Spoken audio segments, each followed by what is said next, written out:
Hello friends, welcome back to our channel.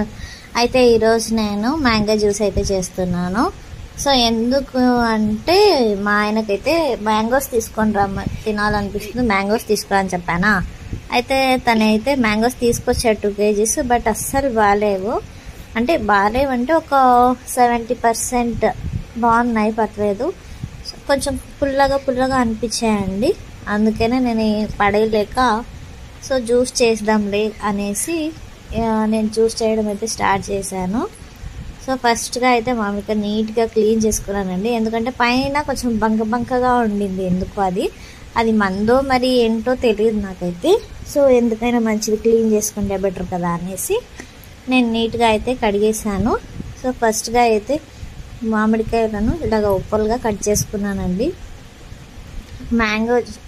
Mangoes అనేది season వచ్చినప్పుడే చాలా తినేసేయాలి, లేకపోతే మళ్ళీ 1 year వెయిట్ చేయాలి మ్యాంగోస్ తినాలంటే. సో నేనైతే ఈ సీజన్ అంతా డైలీ ఒక మ్యాంగో అన్న తినాలని ఫిక్స్ అయిపోయాను. మ్యాంగోస్ అయితే ఈ విధంగా నేను కట్ చేసిన తర్వాత గుజ్జు అనేది చాలా వరకు కొంతమంది చేతితోనే తీసేస్తుంటారు. అసలు ఎంత మనం చేతులు కడుక్కొని శుభ్రంగా చేసుకొని అలా చేసినా కూడా చూడటానికి బాగుండదు కదండి. అందుకే ఇలాగ స్పూన్తో తీసుకున్నామంటే నీట్గా వచ్చేస్తుంది గుజ్జు. చూడండి ఎంత నీట్గా వచ్చిందో గుజ్జు, అక్కడ ఏ మాత్రం కూడా లేదు, మొత్తం నీట్గా వచ్చేసింది. సో ఇలాగా నీట్గా మనం గుజ్జు అంతా మిక్సీ జార్లో వేసుకోవాలి. సో నేను చేసిన మిస్టేక్ ఏంటంటే లాస్ట్లో నేను ఒకేసారి గుజ్జు ఎక్కువ 3 మ్యాంగోస్ కదండి, మ్యాంగోస్ కూడా చాలా పెద్దగానే ఉన్నాయి, గుజ్జు కూడా చాలా బాగుంది. నేను ఏం చేశానంటే మొత్తం ఒకటే జార్లో వేసాను కాబట్టి అంత గ్రైండ్ అనేది మిక్స్ అవ్వడం అనేది సరిగా అవ్వలేదు. సో నెక్స్ట్ టైం చేసినప్పుడు ఒక 2 times 3 times అన్నా చేస్తే బాగుంటుంది. కొంచెం షుగర్ కూడా యాడ్ చేశాను నేను, ఎందుకంటే అంత స్వీటీగా లేవు మ్యాంగోస్ కాబట్టి కొంచెం షుగర్ కూడా యాడ్ చేశాను.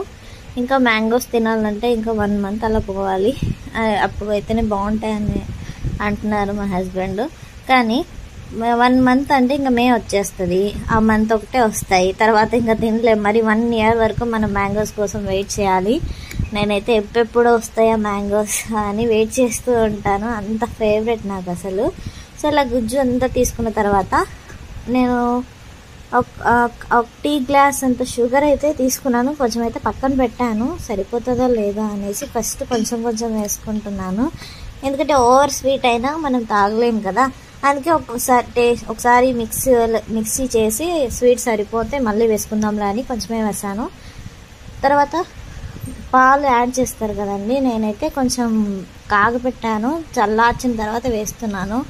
పచ్చి పాలు తీసుకోవడం అనేది మంచిది కాదు జ్యూస్లోకి. సో అసలు నాకు తెలుసు చాలామంది అంటుంటారు జ్యూసెస్లోకి పాలు యాడ్ చేయకూడదని. సో నేనైతే ఇలా కొంచెం పచ్చిపాలే వేసాను, టేస్ట్ బాగుండదేమని మా కీర్తనకి ఇచ్చాను, సూపర్ ఉందని చెప్పింది. Thanks for watching.